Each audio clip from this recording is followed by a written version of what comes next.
Hello, my name is Ranjini. I am a CA and a blogger. I have been blogging since 2010, and this video is a part of a blogging event for Women's Day, wherein about 40 of us have come together to blog about Women's Day. A question that has been arising during recent times is why Women's Day is required or feminism is required now that women have equal rights as men.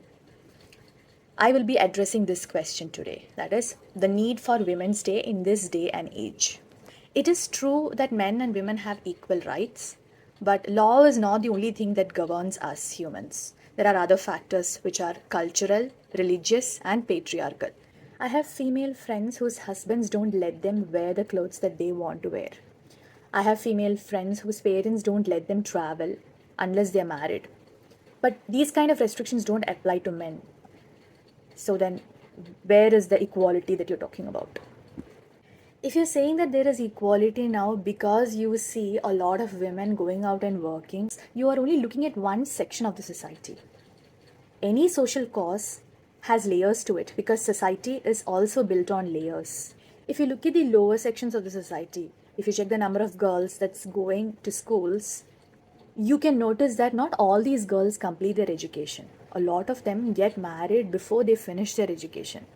I used to take entrance coaching classes for CA students, and I had two girls drop out of my class because they were getting married. They were just, 19 years old.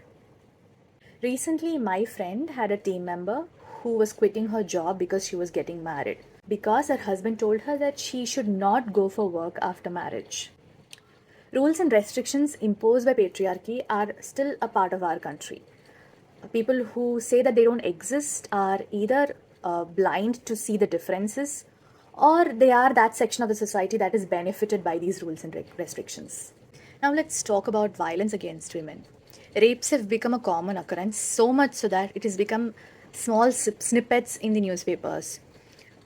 Recently, there was a case where a 1.5-year-old child's body was dug out from her grave and then she was raped.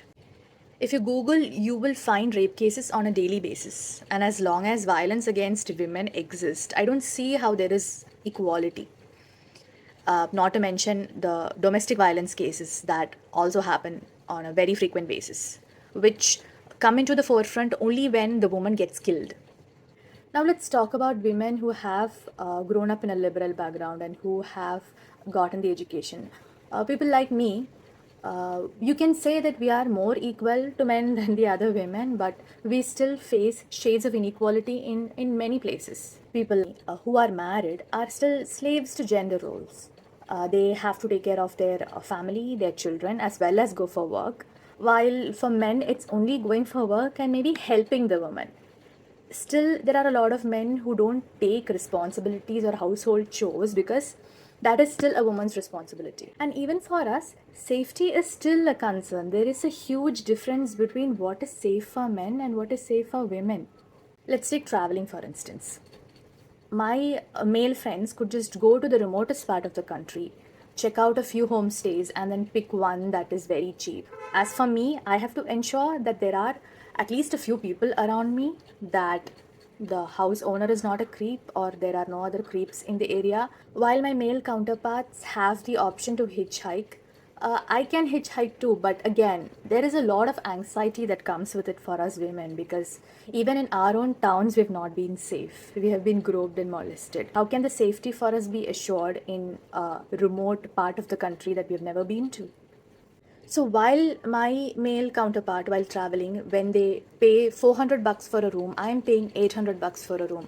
When they are saving by hitchhiking, I am paying for a taxi or another transport mode. I pay a premium for my safety. And right there is another inequality. This and many more reasons are why Women's Day is required. It might take 50, 100, or 200 years to achieve equality in every layer of the society and every aspect of the society. And even if there is one place where this equality has not been achieved, women like me will make a noise and we will fight for that equality. Happy Women's Day.